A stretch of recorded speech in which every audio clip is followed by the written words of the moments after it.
बहुत स्पेसिफिकली बताऊंगा कारण क्यों है दोनों में वीज़ा सक्सेस रेट ज़्यादा होने का या कम होने का।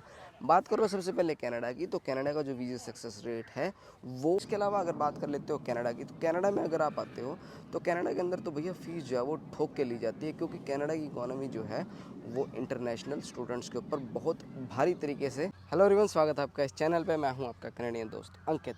दोस्त, जब हम विदेश आते हैं ना तो हमारे पास कुछ ऑप्शंस होते हैं पढ़ाई के लिए। इनमें से होता है कनाडा, ऑस्ट्रेलिया, यूएस, इंग्लैंड या जर्मनी। ये मोटे मोटे कुछ मैंने देश बताए हैं आपको, जहाँ पे ज़्यादातर ना हम लोग जो एशियन कॉन्टिनेंट से आते हैं बच्चे, वो इनकी तरफ भागने की कोशिश करते हैं। तो आज इस वीडियो में ना मैं आपको कनाडा और जर्मनी के बारे में कुछ सिमिलैरिटी, कुछ डिफरेंस, कुछ अच्छी अच्छी अलग अलग बातें बताऊंगा, ताकि आपको ना चूज़ करने में आसानी हो जाए भाई कहाँ पे पढ़ना है। दोस्त, मैंने इससे पहले ना वीडियो बनाई थी ऑस्ट्रेलिया और कनाडा के कंपैरिजन को लेके, वो आपको यहाँ पे मिलेगी।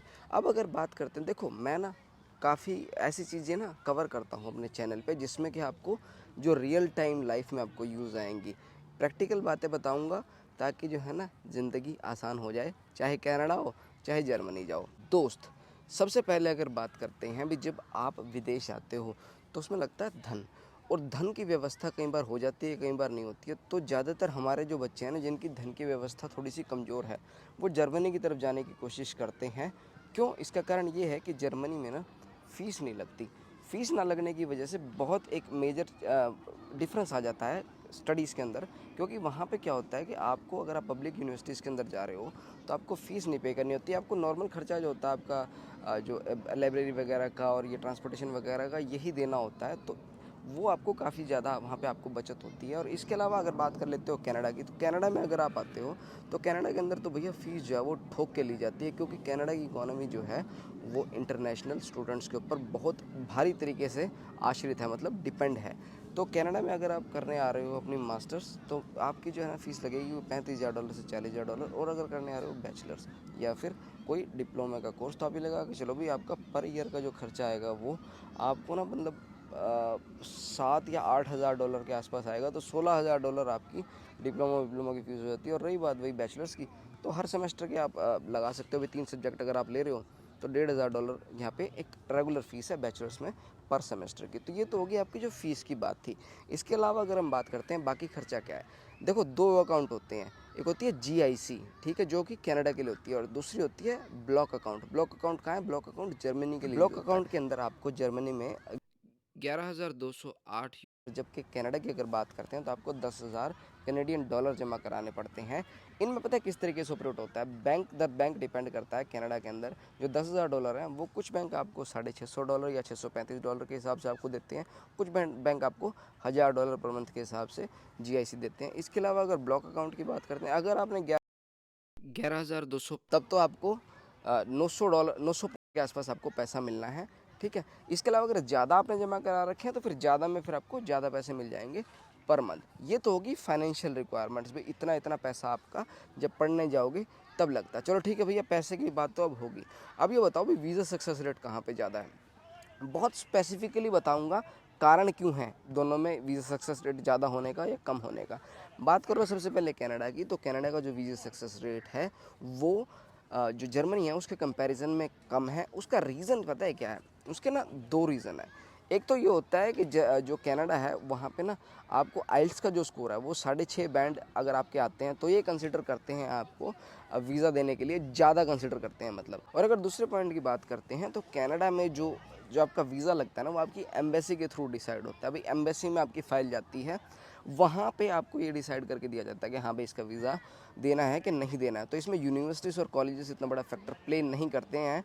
के अंदर यूनिवर्सिटी जो एम्बेसी होती है, एम्बेसी ही डिसाइड करती है। जबकि बात करते हैं अगर जर्मनी में, तो जर्मनी में ना जो सिलेक्शन का प्रोसेस है वो यूनिवर्सिटीज़ आपको बहुत अच्छी तरीके से ग्राइंड करती हैं। वो चेक करती हैं भी बंदा जो यहाँ पे आ रहा है हमारे पास पढ़ने, वो एक जेन्युइन स्टूडेंट है या बस वैसे ही जर्मनी आके दिहाड़ी तोड़ने के चक्कर में यहाँ की तरफ सिर उठा रहा है। तो ये जो है ना, जर्मनी में क्योंकि यूनिवर्सिटीज़ अच्छे से खंगालती हैं और निचोड़ती हैं, तो वहाँ का वीज़ा सक्सेस रेट 92% के आसपास है। एक रफ फिगर बता रहा हूँ। और जबकि कनाडा का जो है वो 65 से लेके 67-70% के आसपास आपको कैनेडियन वीज़ा सक्सेस रेट मिलती है। तो ये तो होगी आपकी वीज़ा सक्सेस रेट की बात। इसके बाद अगर बात कर लेते हैं भाई, आओगे, रहोगे, खाओगे, पियोगे, मौसम कैसा है, तो दोस्त कनाडा में अगर बात करते हो तो कनाडा का जो एनवायरनमेंट है वो थोड़ा सा हार्शर है as compared to Germany. Germany में आपको ना इतना ज़्यादा एक्सट्रीम टेम्परेचर देखने को नहीं मिलता जितना आपको यहाँ पे कनाडा में देखने को मिलता है, क्योंकि कनाडा में अभी तो अच्छा लग रहा है, बहुत बढ़िया है, देखो धूप वूप निकली हुई है। और यहाँ पे ना समर अगर होती है पूरे कनाडा में अगर बात करें तो धूप इतनी तेज़ होती है कि वो आपकी चमड़ी को जला देगी। और जो ठंड पड़ती है तो ठंड ऐसी पड़ती है कि आप जो है दे जैकेट बढ़िया बढ़िया फर्स्ट क्लास जैकेट पहन के ही बाहर निकल पाते हो, क्योंकि काफ़ी ज़्यादा ठंड माइनस में चली जाती है। -40 तक टेम्परेचर कनाडा के अलग अलग पार्ट्स में जाता है। मैं वैंकूवर में हूँ, यहाँ पे तो बढ़िया मौसम है, इतना ठंड यहाँ पे नहीं पड़ती है। वहीं बात कर लो जर्मनी की, तो जर्मनी में इतना ज़्यादा एक्सट्रीम टेम्परेचर नहीं है। वहाँ पे यह है कि हाँ भाई आपकी जो रेंज ऑफ टेम्परेचर है वो -5 -10 जाती है। और इसके अलावा जो है ना, जो उनका जो वैसे जो टेम्परेचर है वो एक नॉर्मल जोन में ही रहता है, तो इतना आपको टेम्परेचर वाइज आपको शॉक नहीं लगेगा जितना आपको कनाडा आने के बाद लगेगा। क्योंकि ये सब चीज़ें ध्यान रखनी इसलिए ज़रूरी है, टेम्परेचर वगैरह, क्योंकि जब आप आओगे तो हेल्थ कंडीशंस जो होती हैं वो आपको ना कई बार ऐसा होता है कि माइग्रेन है या कुछ आपकी जॉइंट्स वगैरह में पेन है तो ओवर एग्जैजरेट कर जाती हैं। तो उस चीज़ से बचने के लिए ना फिर आपको पहले से डिसाइड करना होता है कि भाई मैं किस कंट्री में जाऊँ, किस कंट्री में नहीं जाऊँ। अच्छा, इसके बाद अगर बात कर लेते हैं भाई पढ़ाई का लेवल, भाई स्टेटस क्या है पढ़ाई का, भाई ऐसे ऐसे ऐसे कैसे। तो यार कनाडा के अंदर जो पढ़ाई है ना वो देखा जाए तो हाँ गुड है, but if you compare it with Germany, तो जर्मन यूनिवर्सिटीज़ या जर्मन स्टडीज़ की पढ़ाई काफ़ी अच्छी है यार। मतलब वहाँ पे एजुकेशन के ऊपर ना काफ़ी ज़्यादा अच्छे तरीके से आपको ग्रूमिंग दी जाती है और आपको ना चीज़ों को समझने और अंडरस्टैंड करने में काफ़ी बढ़िया तरीके से आपको उस तरफ ना घुमाया जाता है या पुश किया जाता है अच्छी इन्फॉर्मेशन के साथ। पता क्या होता है इसमें ना, जो जर्मनी के अंदर जो एजुकेशन है, जर्मनी की एजुकेशन की वैल्यू ज़्यादा क्यों है, क्योंकि वहाँ पे ना 2 टाइप की यूनिवर्सिटी होती है। एक तो नॉर्मल यूनिवर्सिटी होती है, एक होती है टेक्निकल। तो टेक्निकल यूनिवर्सिटी में क्या होता है कि अगर आप किसी चीज़ को डिटेल में पढ़ना चाहते हो, मतलब बिल्कुल एकदम अंदर घुस के भी प्रैक्टिकल भी हो और साथ में उसको सिखाया भी जाए आपको, तो वो टेक्निकल यूनिवर्सिटी में सिखाया जाता है। और जर्मनी के अंदर जो कि हब है ऑटोमोबाइल सेक्टर का, वहाँ पे इन यूनिवर्सिटीज़ को बहुत ज़्यादा मतलब सीरियसली लिया जाता है और बच्चों को ना ऐसी ऐसी चीज़ें सिखाई जाती हैं जो कि normally professionals all over the world भी नहीं जानते हैं। ऐसी ऐसी चीज़ें जर्मनी में सिखाई जाती है। तो हाँ, एजुकेशन वाइज अगर देखा जाए तो हर एक सेक्टर बराबर नहीं है, बट जर्मनी की फिर भी एजुकेशन जो है थोड़ी सी ज़्यादा है। इसमें एक फैक्टर और प्ले करता है, क्योंकि यार वहाँ ना एजुकेशन के पैसे कम लगते हैं और वहाँ पे ना फीस नहीं है, तो शायद वो भी एक फैक्टर है कि बच्चे जो वहाँ जाते हैं ना वो पढ़ते हैं। और यहाँ बेचारे जो कनाडा में आते हैं ना, मध्यम वर्गीय बच्चे जो होते हैं, उनको ना काफ़ी ये होता है कि यार फीस भी निकालनी है, खर्चा भी निकालना है, ये भी करना है, वो भी करना है, तो mental pressure for money Canada के अंदर थोड़ा ज़्यादा है एज़ कम्पेयर टू जर्मनी। दोस्त इसके बाद अगर बात कर लेते हैं भी, इस जो पढ़ाई हो गई है, यूनिवर्सिटीज़ का लेवल बता दिया, अब नौकरी का क्या सीन है। भाई कनाडा के अंदर आपको जो है ना नौकरी और जर्मनी के अंदर नौकरी, इन दोनों में फ़र्क है, क्योंकि हायरिंग और फायरिंग यूएस और कनाडा में ज़्यादा होती है। जर्मनी के अंदर हायरिंग का प्रोसेस थोड़ा सा लंबा है, लेकिन हायरिंग होने के बाद आपको वहाँ से फायर नहीं किया जाता। कनाडा के अंदर आपको पढ़ाई करने के बाद आपको ओपन वर्क परमिट मिलता है। जर्मनी के अंदर पढ़ाई पूरी करने के बाद आपको work permit plus blue card. वहाँ पे ना दो चीज़ें हैं, एक वर्क परमिट, एक ब्लू कार्ड। तो ज़्यादातर लोग कोशिश करते हैं कि उनको ब्लू कार्ड दे दिया जाए। तो दोनों में वर्क कल्चर भी काफ़ी अलग है। कनाडा के अंदर ओवर टाइम कल्चर है, जबकि जर्मनी के अंदर ओवर टाइम कल्चर को प्रमोट नहीं करते। वो वर्क लाइफ बैलेंस में वो ये चाहते हैं कि बंदा जो काम कर रहा है ना, वो अपनी फैमिली को भी उतना ही टाइम दे जितना कि वो अपने काम को टाइम देता है। मतलब they don't want people to be work alcoholic. तो ये फ़र्क है दोनों में, क्योंकि वहाँ की ना मेंटेलिटी और सोच थोड़ी सी अलग है एज़ कम्पेयर टू यूएस या फिर कनाडा की बात करते हैं, क्योंकि यहाँ पे काफ़ी अलग तरीके से लोग सोचते हैं। जर्मनी में थोड़ा अलग तरीके से लोग सोचते हैं। इसके बाद अगर बात कर लेते हैं लिविंग स्टैंडर्ड की, भाई खर्चा और लिविंग स्टैंडर्ड कहाँ पे किस तरीके से है, कितना कितना फ़र्क आता है।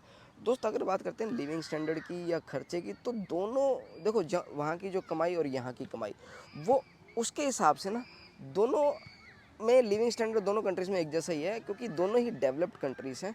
जर्मनी भी बहुत खूबसूरत देश है और कनाडा भी बहुत खूबसूरत देश है। तो लिविंग स्टैंडर्ड की अगर बात करते हैं तो इतना ज़्यादा कोई फ़र्क नहीं है, बट डिपेंडिंग अपॉन इन्फ्लेशन वगैरह, वो थोड़ा सा जर्मनी में आपको ये लगेगा कि हाँ आप जो है ज़िंदगी जी रहे हो, वरना यहाँ पे तो रट रेस लगी हुई है कनाडा में। और जर्मनी के अंदर थोड़ी सी शांत लाइफ है, तो सुकून भरी ज़िंदगी आप जर्मनी में जी सकते हो। बाकी यार पता क्या होता है, दूसरे की थाली में ना घी ज़्यादा नज़र आता है। तो मैं यहाँ जर्मनी की बात बता दूँ आपको कनाडा में बैठ के कि जर्मनी में तो बहुत अच्छा है और कनाडा मत आओ, ऐसा नहीं है दोस्त। सबकी अपनी अपनी पर्सनल प्रायोरिटीज़ हैं, ठीक है। और इसके बाद अगर बात करते हैं हेल्थ केयर सेक्टर की, भी हेल्थ केयर सेक्टर कैसा है, क्योंकि ये सब चीज़ें ना ज़िंदगी में ज़रूरी होती हैं। तो रोटी कपड़ा मकान, तो हेल्थ केयर सेक्टर में क्या होता है, हेल्थ केयर सेक्टर में यहाँ पे आपको कनाडा के अंदर अभी इस टाइम की जो सिचुएशन है काफ़ी मुश्किल चल रही है एज़ कम्पेयर टू जर्मनी, क्योंकि कनाडा के अंदर हेल्थ केयर नो डाउट जो है फ्री है, बट वो हेल्थ केयर में आपको फ्री अवेल करने के लिए काफ़ी पपड़ बेलने पड़ते हैं। हॉस्पिटल्स के अंदर जो इमरजेंसी डिपार्टमेंट के अंदर लाइन है वो काफ़ी लंबी है इस वक्त कनाडा में as compared to Germany. Germany में PR और सिटीज़न होने के बाद आपकी जो है हेल्थ केयर फ्री है। यहाँ पे जब आप आते हो कनाडा के अंदर तो वो भी फ्री है। यहाँ पे जो आप स्टूडेंट आते हैं, आप MSP वगैरह बनवाओगे तो आपको उसमें फिर आपको हेल्थ केयर के कोई पैसे नहीं देने होते हैं भाई।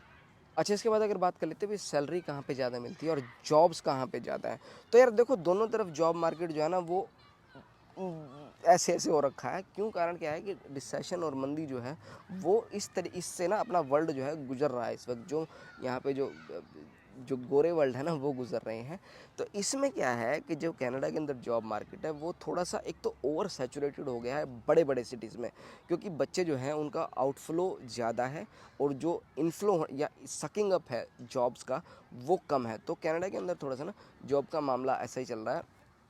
जॉब मिल जाती है लेकिन बहुत आपको गोल गोल घूम घूम के काफ़ी ट्राई करना पड़ता है। जबकि जर्मनी में ऐसा है कि जर्मनी में आपकी जो फील्ड की जॉब्स हैं वो अवेलेबल हैं। वहाँ पे आप जो है ना आपकी कैपेबिलिटीज़, आपकी जो आप जो कर सकते हो उस फील्ड के अंदर, अगर उनको लगता है कि हाँ बंदा के अंदर पोटेंशियल है तो वो आपको ना जल्दी से जल्दी ग्रैब करने की कोशिश करते हैं। और जर्मनी के अंदर कनाडा से ना तनख्वाह थोड़ी सी ज़्यादा है, और अगर आप उसको एशियन कंट्रीज़ में अगर पैसा भेजते हो घर पे तो आपको वहाँ से जो पैसा जाएगा वो 90 रुपये इंडियन करेंसी जाएगी, और यहाँ से जो जाएगी वो 61 रुपीज़ या 62 रुपीज़ इंडियन करेंसी जाती है। तो यार देखो ये सब चीज़ें ना ये केवल एक तरीके से ना आपको थोड़ा सा बताने का तरीका है कि हाँ यार ये चीज़ अच्छी है, ये चीज़ बुरी है। लेकिन मैं बिल्कुल ये नहीं कहता कि कनाडा बहुत अच्छा है या जर्मनी बहुत अच्छा है। आपको ना ये थोड़ी थोड़ी छोटी छोटी चीज़ें जो हैं वो बताने से क्या होता है कि आपको थोड़ा सा ये पता लग जाता है कि हाँ, क्योंकि मैं ना मोटा मोटा मैंने आपको बताया है कभी ऐसे और ऐसे, क्योंकि मैंने वो चीज़ें बताई हैं जो मैंने जैसे बताया कि प्रैक्टिकली आपकी लाइफ को आसान बनाती हैं। क्योंकि मेरा नाम है अंकित और मैं हूँ आपका कनेडियन दोस्त। तो कनेडियन दोस्त एज ए दोस्त की तरह मैं आपको बता रहा हूँ कि भैया ये ऐसा है और ये ऐसा है, चूज़ करना आपके ऊपर है। मेरी वीडियो अच्छी लगी हो, पसंद आई हो तो लाइक कर देना, सब्सक्राइब मन करे तो ज़रूर करना दोस्त, और बहुत सारा प्यार आप सबको। Love you.